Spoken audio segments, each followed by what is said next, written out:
Queria que você abrisse comigo, por gentileza, em Apocalipse capítulo 3, do versículo 7 ao 13. Apocalipse 3, de 7 a 13. Ao anjo da igreja em Filadélfia, escreve: isto diz o que é santo, o que é verdadeiro, o que tem a chave de Davi, o que abre e ninguém fecha, e fecha e ninguém abre.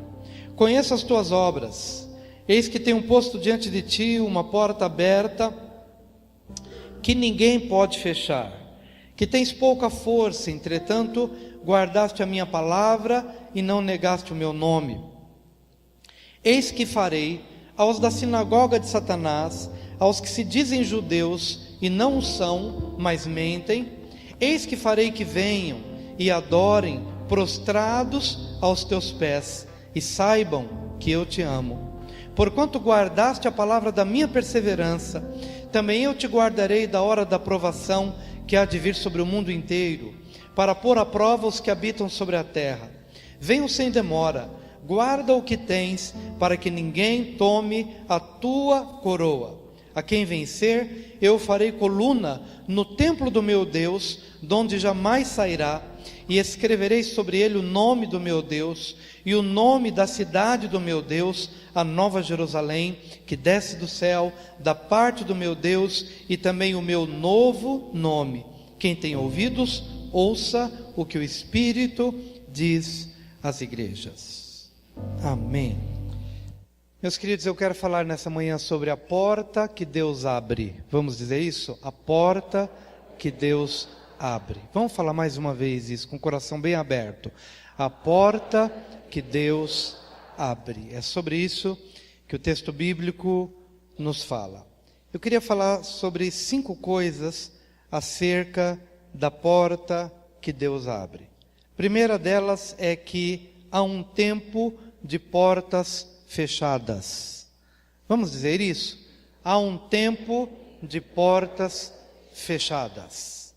Quando nós falamos de portas, estamos falando de portas espirituais. A porta que Deus abre, ela é essencialmente uma porta espiritual. E ela se manifesta no plano físico. As portas que vão se abrindo no plano físico, elas são de alguma forma um resultado ou uma consequência de portas que vão se abrindo, primeiramente no reino espiritual. Por isso, nosso primeiro negócio, nossa primeira aliança, a nossa primeira percepção de vida tem que ser a de tratar bem o reino espiritual. É de se relacionar com o mundo espiritual. É de se relacionar com Deus que abre e ninguém fecha. Mas também quando fecha, ninguém abre. Não adianta nós estarmos procurando arrombar portas no plano físico, no plano material, se elas não foram abertas primeiro no plano espiritual.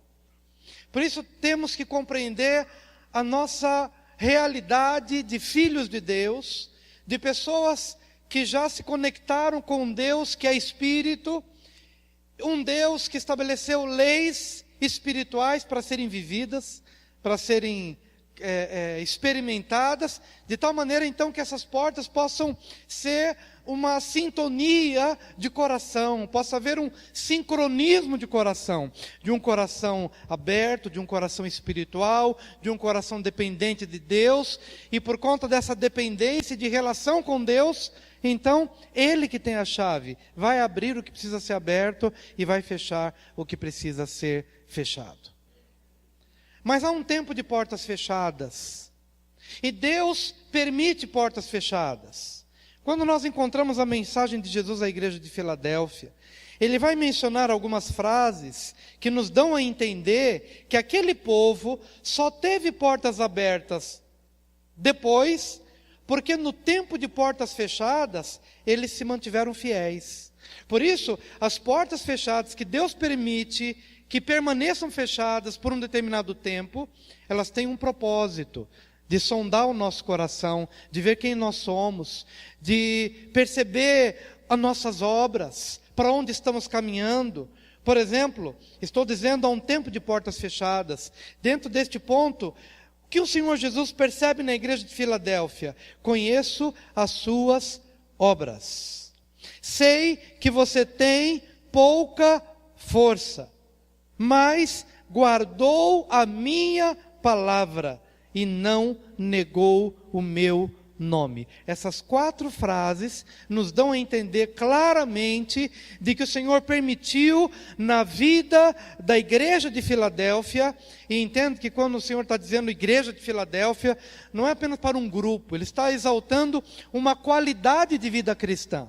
Ele está exaltando uma qualidade de vida cristã que pode pertencer a mim, ao meu comportamento de vida, ao seu comportamento de vida, independentemente da igreja de Ribeirão, igreja de Campinas, é uma qualidade de vida que está sendo exaltada. É um tipo de vida que chama a atenção de Deus. E nesse momento de portas fechadas, o que Ele está dizendo dessa igreja, ou o que Ele está dizendo desse cristão? Conheça as suas obras. O que Ele diz? Conheça as suas obras. Conheça as suas obras. Sei como você age quando todas as portas estão fechadas para você. Conheça as tuas obras quando você persevera em ser fiel e verdadeiro e santo. Mesmo quando todo mundo está indo contra você, mas eu conheço as suas obras, eu conheço a sua intimidade, eu conheço a sua fidelidade, eu conheço o seu momento solitário, eu conheço o seu prejuízo financeiro, mas nem pelo prejuízo financeiro você abriu mão dos seus valores, você não se corrompeu em meio às portas fechadas. Conheça as suas obras. Conheça as suas obras quando você se manteve fiel, mesmo quando você estava sem ter, talvez no tempo da sua mocidade, quando a sua carne te impelia para uma vida sexual, mas você disse, não, eu não vou pecar contra Deus, eu vou aguardar o momento certo, eu vou aguardar a pessoa certa, e vou me manter fiel. O Senhor está dizendo isso. Conheço as suas obras, quando todo mundo está dizendo não. Não entra, não passa, não prospera, não vai dar certo, mas nem por isso você abriu mão de valores, de princípios, nem por isso você abriu mão da sua verdade, nem por isso você abriu mão da perseverança, e é isso que o Senhor está observando no tempo das portas fechadas. Embora o tema seja portas abertas, mas talvez uma das maiores bênçãos na nossa vida seja o tempo de portas fechadas. Sabe quando a gente trabalha a vida inteira e você vê pessoas honestas, pessoas carregando peso nas costas, pessoas passando pela rua, trabalhando dignamente, já com cabelinho branco. E a gente fica pensando, Deus viveu uma vida inteira de portas fechadas. Do ponto de vista humano, nunca prosperou. Mas é nesse tempo de portas fechadas que Deus está dizendo, conheça as tuas obras. Conheça as tuas obras. O que mais Ele diz? Sei que você tem pouca força. Para quem que Ele está dizendo? Sei que você tem pouca força. Ele está dizendo para um povo que vive num contexto de portas fechadas. Pouca força, pouco dinheiro, poucas oportunidades. Não é uma pessoa que está no topo da publicidade. Você tem pouca força, poucos recursos, pouca gente para ajudar.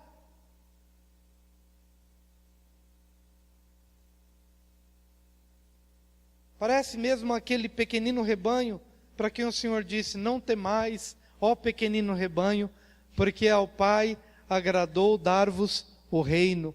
Mas o que era aquele pequenino rebanho? Insignificante. Gente que não tinha nenhum poder social, não tinha nenhum poder político, nenhum poder de influência, era pequeno aos seus próprios olhos.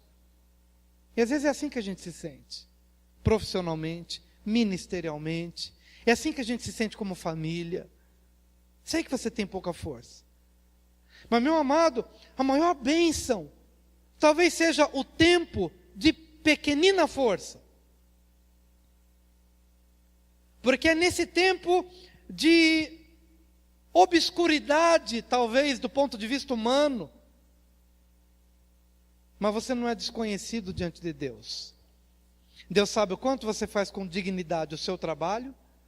Deus sabe o quanto você é verdadeiro e sincero naquilo que você faz, ainda que o mundo não veja, ainda que o mundo não conheça. Mas é o Senhor que está dizendo: eu conheço as tuas obras e sei que você tem pouca força.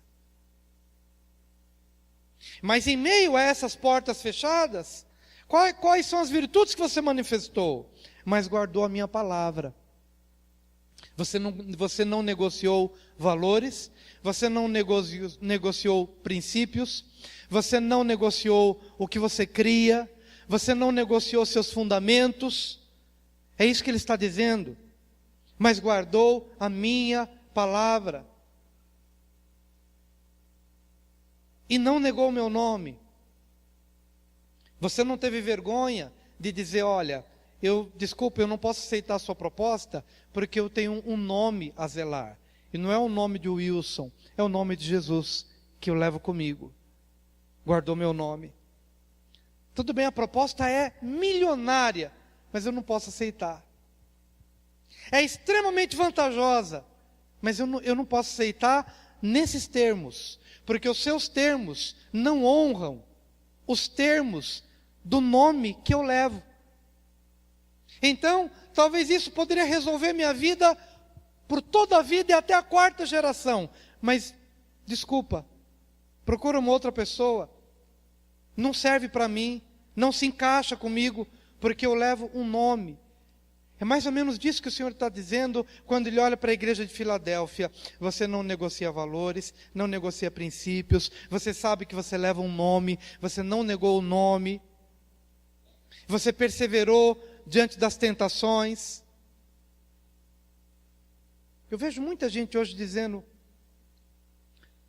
por que as portas sempre estão fechadas para mim? Talvez porque você ainda não passou pelo ciclo da prova que Deus queria que você passasse. Porque as portas que se abrem amanhã, elas são resultado de uma vida que se vive hoje. Mas se você se mantiver firme, mesmo que demore, mas essas portas se abrem. E eu não estou falando de portas materiais, financeiras, mas eu estou dizendo que sejam elas espirituais, que se manifestam no material, de uma forma ou de outra. Eu preciso ser encontrado diante de Deus da forma como a igreja de Filadélfia foi encontrada. Repita após mim: conheço as suas obras, sei que você tem pouca força, mas guardou a minha palavra e não negou o meu nome. Amém? Então, o que podemos aprender disso? Em primeiro lugar, que há um tempo de portas fechadas. Mas se há um tempo de portas fechadas, esse mesmo tempo, concomitantemente, é um tempo de prova na minha vida. Por isso, não se desespere, não se chateie com Deus, não fique revoltado com nada, mas olhe para dentro de você e procure aprofundar o que você já sabe e fazer valer o que você já conhece e aprofundar as raízes da integridade e do temor ao Senhor, porque Ele sabe o tempo de todas as coisas na nossa vida. Em segundo lugar, acerca das portas abertas, que há uma causa para as portas fechadas. Diga: há uma causa para as portas fechadas. Isaías 22, de 15 a 25, entenda, queridos, que Apocalipse 3 é um paralelo de Isaías 22. As palavras que são descritas em Apocalipse 3 só estão descritas da forma como foram descritas, porque Jesus tinha em mente o que está em Isaías 22. Há um paralelo, e a gente vai aprender um pouquinho olhando para Isaías 22. Isaías 22, 15. Assim diz o Senhor, Deus dos exércitos: anda, vai ter com esse administrador, Sebna, o mordomo, e pergunta-lhe: que fazes aqui? Ou que parente tens tu aqui, para que cavasses aqui uma sepultura? Cavando em lugar alto a tua sepultura, cinzelando na rocha, morada para ti mesmo? Eis que o Senhor te arrojará violentamente, ó homem forte, e seguramente te prenderá, certamente te fará rolar como uma bola, e te lançará para um país espaçoso. Ali morrerás, e ali irão os teus magníficos carros, ó tu, opróbrio da casa do teu Senhor. E demitir-te-ei do teu posto, e da tua categoria serás derrubado. Naquele dia chamarei a meu servo Eliaquim, filho de Uquias, e vesti-lo-ei da tua túnica, e cingi-lo-ei com teu cinto, e entregarei nas suas mãos o teu governo, e ele será como pai para os moradores de Jerusalém e para a casa de Judá. Porei a chave da casa de Davi sobre o seu ombro. Ele abrirá e ninguém fechará, fechará e ninguém abrirá, e fixá-lo-ei como a um prego num lugar firme, e será como um trono de honra para a casa de seu pai. Nele, pois, pendurarão toda a glória da casa de seu pai, a prole e a progenie, todos os vasos menores, desde as taças até os jarros. Naquele dia, diz o Senhor dos Exércitos, cederá o prego fincado em lugar firme, será cortado e cairá, e a carga que nele estava se desprenderá, porque o Senhor o disse. Amém. Há uma causa para as portas fechadas. Há um Sebna que está sendo derrubado em nome de Jesus.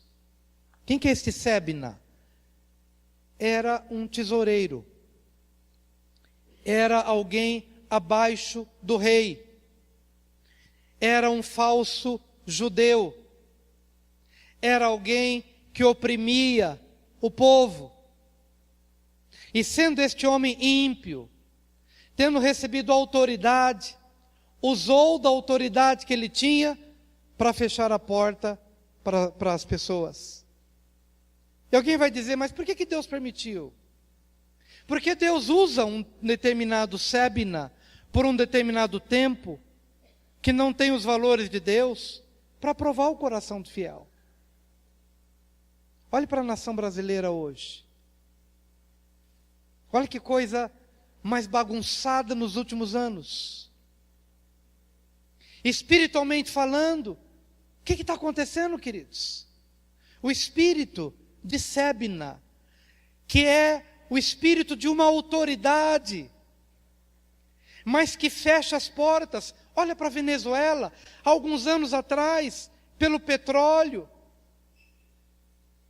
era para ser uma das nações mais ricas da América Latina, mas olha, um poder maligno instaurado num determinado momento, e vai fazendo o país passar por uma terrível bancarrota. Há uma autoridade espiritual posicionada. O espírito de Sebna é uma autoridade posicionada. Com que intenção? Fechar as portas. E na medida em que vai fechando as portas, fecha a porta da economia, fecha a porta do emprego, a quantidade de desempregados passa a ser uma coisa absurda, de gente que vai para o limiar da pobreza, do limite da pobreza, da pobreza para a miséria, aumentando, fechando portas, o espírito de Sebna. Aquele Sebna se fingia ser um judeu, que amava o povo judeu a tal ponto de estabelecer a sua própria sepultura num lugar alto. O que significa? Eu, quando morrer, eu terei o meu nome eternizado no meio do povo judeu. Eu terei uma sepultura como a sepultura de um rei. O que é isso, queridos? É o espírito do diabo. É o espírito de Satanás. É um espírito maligno que age como uma autoridade para fechar portas, para fechar portas. Porque Deus permite. Talvez numa instância menor, você se veja perseguido por alguém extremamente ímpio na sua empresa. Você se vê perseguido no lugar onde você mora por alguém que não tem os valores de Deus. É a mesma coisa. É o espírito de Sébina que de alguma forma detém uma determinada autoridade, até permitida por Deus por um tempo. Mas por que permitida por Deus? Porque enquanto Sébina está no governo, ou enquanto Sébina está na autoridade, os fiéis se levantam na integridade. É no fogo da fornalha que se revela a integridade de Sadraque, Mesaque e Abdenego, que se levanta a integridade de Daniel, que Deus permite um Nabucodonosor para oprimir, para mandar para a cova, para mandar para a fornalha, porque Deus permite um Sébina, porque em meio a esse contexto de perseguição e de portas fechadas, os valores da igreja e a luz da igreja começam a se manifestar. Porque Deus permite que no contexto de um lar, às vezes a mulher, como tantas mulheres bíblicas, como mulheres de Deus, às vezes tinham que conviver com um determinado Nabal, uma Abigail, mulher íntegra, mulher inteligente, mulher temente a Deus, mas sendo oprimida por um determinado tempo por um homem louco, como que fechando as portas da alegria, querendo fechar as portas do prazer da vida, por um determinado tempo. Apenas quero dizer, queridos, que esse Sébina, ele pode se manifestar em vários lugares, e de diversas formas, porque o Espírito é o mesmo. E a intenção é a mesma. A intenção é de fechar as portas da alegria, da vida, da prosperidade financeira. A intenção é a mesma. Mas concomitantemente, conheço as tuas obras, sei como você vive, não negociando valores, levando o meu nome.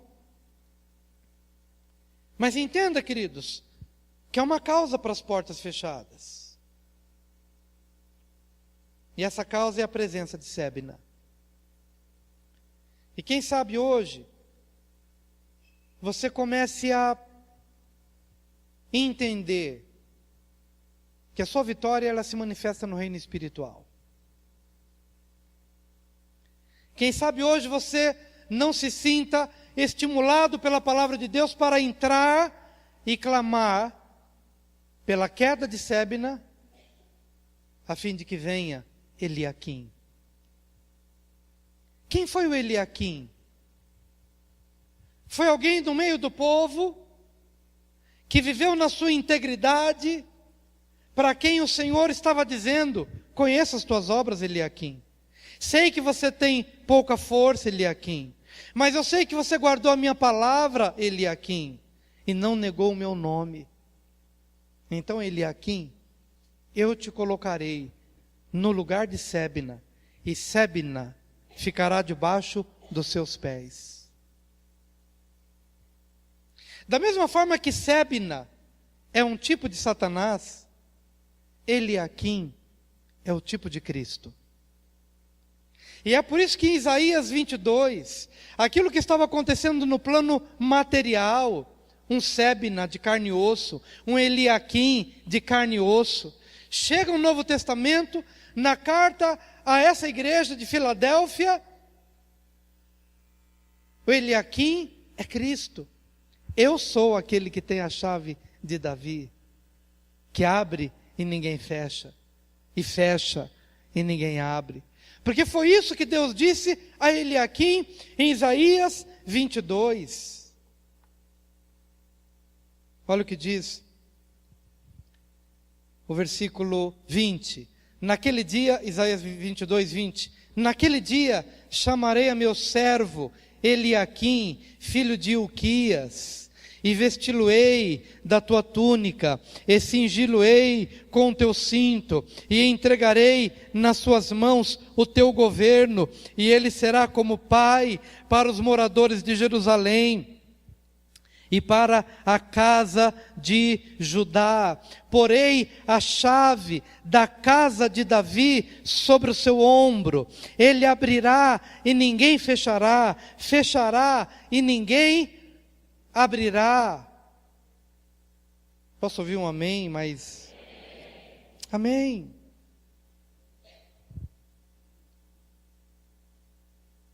O que eu quero dizer com isso, queridos, é que por um determinado tempo da sua vida, Sebna, espiritualmente falando, Satanás, obteve a autoridade para fechar nossas portas. Mas quero declarar que na cruz do Calvário, ele foi destituído. E o filho dele, Eliaquim, entrou no seu lugar. Quem seria o nosso Eliaquim? Jesus. Lá em Colossenses, capítulo 2, de 13 a 15, a palavra de Deus nos diz: quando vocês estavam mortos em pecados e na incircuncisão da sua carne, Deus os vivificou juntamente com Cristo. Ele nos perdoou todas as transgressões e cancelou a escrita de dívida que consistia em ordenanças e que nos era contrária. Ele a removeu, pregando-a na cruz, e tendo despojado os poderes e as autoridades, fez deles um espetáculo público, triunfando sobre eles na cruz. Esse é o cumprimento da profecia de Isaías 22. Ainda que em Isaías 22 estivesse se narrando uma história humana, mas era um tipo de algo que estava para acontecer no reino espiritual. O Sebna humano era um tipo de Satanás, e Eliaquim era um tipo de Cristo. Sebna tinha autoridade porque nós homens demos autoridade para ele por conta do nosso pecado, mas Cristo na cruz do Calvário despojou os poderes das trevas, as autoridades malignas, e ele se colocou como autoridade que agora tem a chave que é colocada no ombro. Por que no ombro? Porque a chave no passado era grande, não era a chave de chaveiro que se pôr no bolso, a chave era grande, precisava ser colocada no ombro. Eliaquim levou a chave com a autoridade de Deus, porque ele foi escolhido a dedo como homem santo, como homem verdadeiro no meio do seu povo, como homem íntegro, que andou de forma íntegra nos bastidores da vida, e então Deus o pensou, Deus o escolheu para que ele tivesse a chave do reino de Davi, do reino humano de Davi. Mas eu quero te dizer que Jesus tem mais do que a chave do reino humano. Jesus é aquele que é o santo, que é o verdadeiro, e que tem a chave de Davi no plano espiritual. É Ele quem tem a chave das portas espirituais. É Ele quem tem a chave do reino de Deus, porque Ele é o santo, é o verdadeiro, e Ele tem a chave que abre e ninguém fecha, mas também fecha e ninguém abre. Para que todo aquele que estivesse vivendo na opressão e na vida de portas fechadas por conta da injustiça, pudessem agora ter as portas abertas, a fim de que haja alívio, a fim de que haja justiça, a fim de que haja bênção. E Ele está olhando para a igreja. Ele está olhando para mim, está olhando para você. Ele é o Eliaquim do passado, que foi tirado do meio do povo. Este Sebna agora passa a ser servo de Eliaquim. Mas lá na frente você vai ver que esse Sebna é chamado, mas agora ele está abaixo. Por isso que lá na carta ao Apocalipse ele diz: eu julgarei os que dizem judeus e não são, mas são sinagoga de Satanás. Essa sinagoga de Satanás foi usada, de certa forma, para fechar as portas na sua vida, a fim de que se provasse o seu coração. Vamos ver como é que você age com portas fechadas. Vamos ver se você blasfema contra Deus. Vamos ver se você busca os caminhos fáceis. Mas quando você passa pela prova e Deus te considera aprovado, então Ele derruba a sébina na sua vida e estabelece uma nova autoridade. E Ele então, uma vez que você é provado e aprovado, Ele faz com que os sébinas da vida invertam de posição. Apocalipse diz: são falsos judeus, porque esse sébina, ele se dizia judeu, mas ele era um estrangeiro. Ele não amava o povo de Deus. E passou a se sujeitar aos pés de Eliaquim. Quero dizer, queridos, que Satanás está debaixo dos nossos pés. Mas veja o que eu quero dizer. Na vida de muitos crentes, sébina ainda está acima. Porque não foi para toda a igreja que Jesus falou o que falou.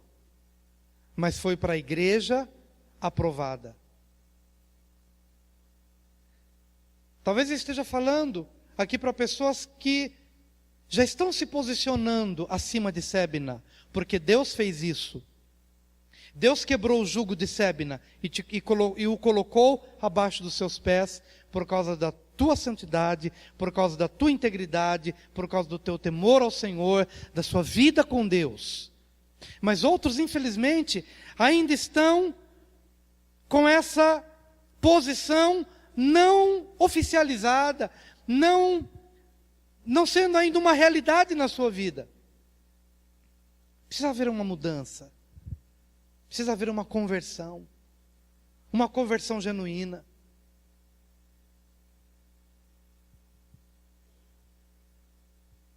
Precisa haver uma experiência mais profunda com Deus. Em nome de Jesus. Amém, queridos?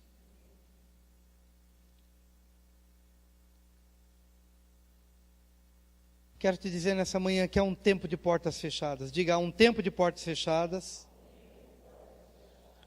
Diga ainda, há uma causa para as portas fechadas. E você sabe que é a presença de sébina. Mas diga ainda, há uma transição de autoridade. De sébina para Eliaquim. Mais uma vez, há uma transição de autoridade. De sébina para Eliaquim. Lá na cruz do Calvário, houve uma transição do poder das trevas para o poder da luz. Historicamente falando, mas experimentalmente falando, é na vida de cada um. Há uma transição de governo, há uma transição de autoridade. Na cruz do Calvário, no tempo e na história, houve uma transição de sébina para Eliaquim, de Satanás para Jesus. Mas individualmente, é o tempo de cada um. Talvez possa ser hoje o tempo dessa transição na sua vida. Pastor, o que preciso fazer para que essa transição se processe na minha vida? É simples. É só você ler todos os dias a carta à igreja de Filadélfia e parar em cada frase e assimilar em cada frase e se apropriar de cada frase e entender a relação de uma coisa com a outra e dizer, eu quero ser essa igreja. Eu quero ter esse coração. Eu quero ser fiel em meio às portas fechadas, no tempo da dificuldade. Eu quero ser verdadeiro enquanto todo mundo está mentindo. Eu quero me purificar enquanto virou cultura muitas coisas pecaminosas. E na medida em que você vai entendendo que esse é o chamado e que essa é a vocação, você vai perceber que aquilo que aconteceu na cruz do Calvário, no tempo e no espaço, passará a ser uma experiência no tempo e no espaço da sua vida pessoal. Diga, há uma transição de autoridade de Sebna para Eliaquim. Amém? E amados, quando então a gente vivencia essa transição, então sim, há uma promessa de portas abertas. Em quarto lugar, há uma promessa de portas abertas. Amém?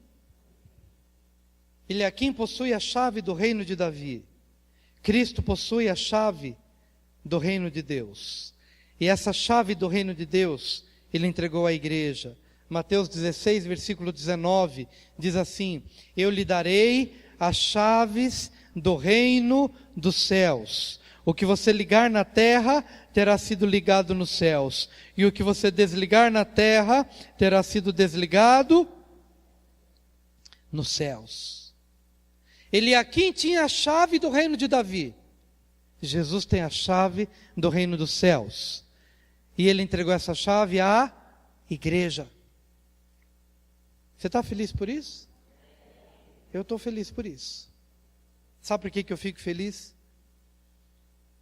Porque não há uma única pessoa que entre no gabinete pastoral para receber conselhos. Pessoas que talvez chegam desestruturadas, amarguradas, prejudicadas financeiramente, sem esperança em nenhuma área, mas não há nenhuma pessoa que a gente possa olhar e não ter esperança, como se de fato ela tivesse totalmente perdida. Porque há uma visão de chave. Há uma visão da chave do reino. Há uma visão de que o Senhor nos entregou a chave. Portas abertas. Há uma promessa de portas abertas. E é uma promessa de portas abertas espirituais. E então quando a gente começa a olhar para as pessoas e enxerta a fé, creia, você vai sair desse caos financeiro. Creia, você vai vencer esse desafio. Creia, você vai superar essas portas malignas essas portas que foram fechadas malignamente falando, por opressores espirituais. Se você compreender o caminho, se você compreender o caminho daquele que tem a chave. Não é à toa que Jesus se apresenta na igreja de Filadélfia como aquele que é santo, verdadeiro e tem a chave. 3 coisas você precisa ter na sua vida: santidade, verdade e autoridade. Vamos dizer isso? Santidade, verdade e autoridade. Mais uma vez, santidade, verdade e autoridade. Por isso que a cada dia que você lê essa carta, eu quero ser a igreja de Filadélfia. Eu quero ser santo no meu procedimento de vida. Mas eu também quero ser verdadeiro, autêntico. Quero ser sincero. Quero olhar nos olhos das pessoas e não ter nada escondido. Não ter uma consciência de que, puxa, te enganei, te fraudei, te humilhei. Olho no olho e confessar: aqui eu errei contra você, aqui eu pequei contra você. Isso é ser verdadeiro. Ser santo, ser verdadeiro e ter a chave. Eliaquim tinha a chave. Jesus tem a chave. Mas essa chave, Ele compartilhou com a sua igreja. Ele deu à sua igreja.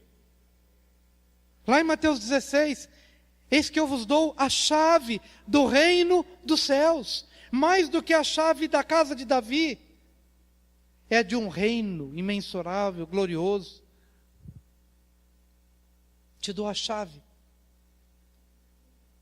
E a cada dia que eu tenho essa consciência de que essa chave foi dada à igreja, então nós podemos nos unir de 2 em 2, de 3 em 3, durante a semana, durante a nossa vida, e concordar acerca de alguma coisa que pedirmos, e então vamos bombardear os céus, vamos resistir ao espírito de Sébina, e à justiça de Eliaquim, do verdadeiro Eliaquim, que é Jesus, que abre e ninguém fecha, mas também fecha e ninguém abre, se manifestará a nosso favor.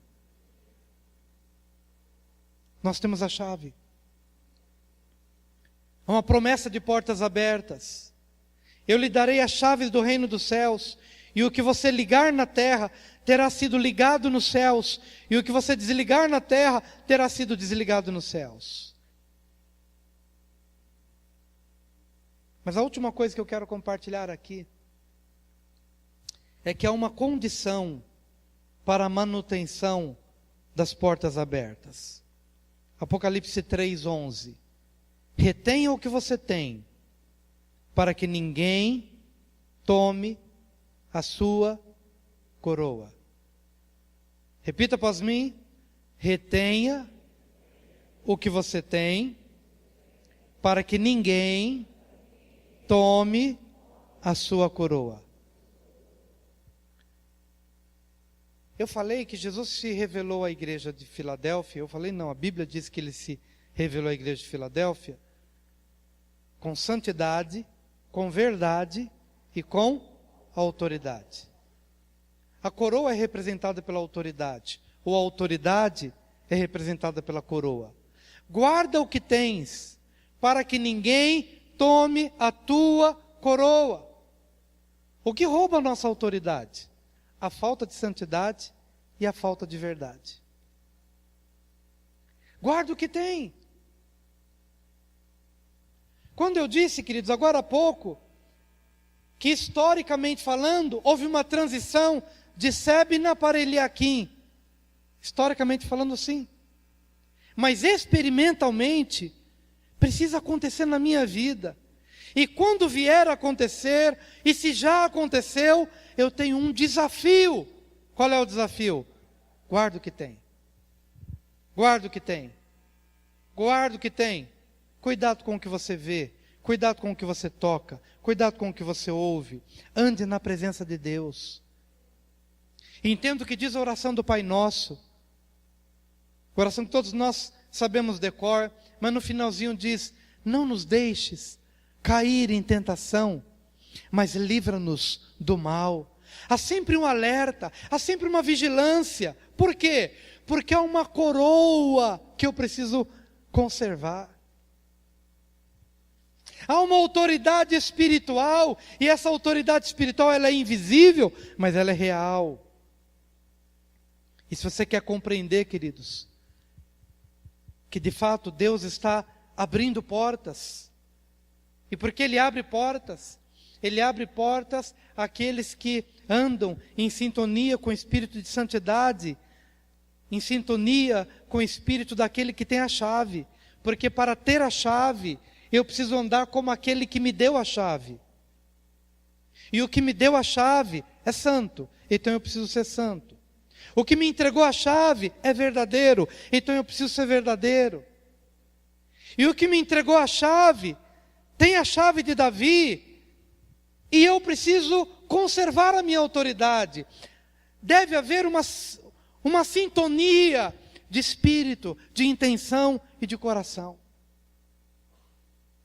E é isso que clamamos através das nossas pregações, para que aquele que roubava não roube mais, para que aquele que mentia não minta mais, para aquele que adulterava não adultere mais, porque está em jogo o quê? A sua coroa. Guarda o que tens, para que ninguém tome a tua coroa. E na medida, queridos, em que eu conservo a minha autoridade espiritual, isto será bênção para meu filho, para meus filhos, para meus netos e para meus bisnetos. Veja a promessa de Deus a Eliaquim: ele será fincado como estaca, e a sua família vai se beneficiar da bênção que vem sobre ele. Os filhos serão abençoados porque Eliaquim é abençoado. Os netos serão abençoados porque Eliaquim é abençoado. A posteridade será abençoada e comerá do fruto, da bênção, das portas abertas que virão a partir de Eliaquim. Então, meus queridos, quero abrir meu coração e dizer a todos vocês que quando eu pessoalmente procuro me manter fiel a Deus, eu tenho algo em mente. Primeiramente, meus filhos, minha casa, porque sei que se eu pisar na bola, porque eu sei que se eu tropeçar, Deus terá misericórdia da minha vida, com certeza. Mas há consequências das quais a gente não pode fugir.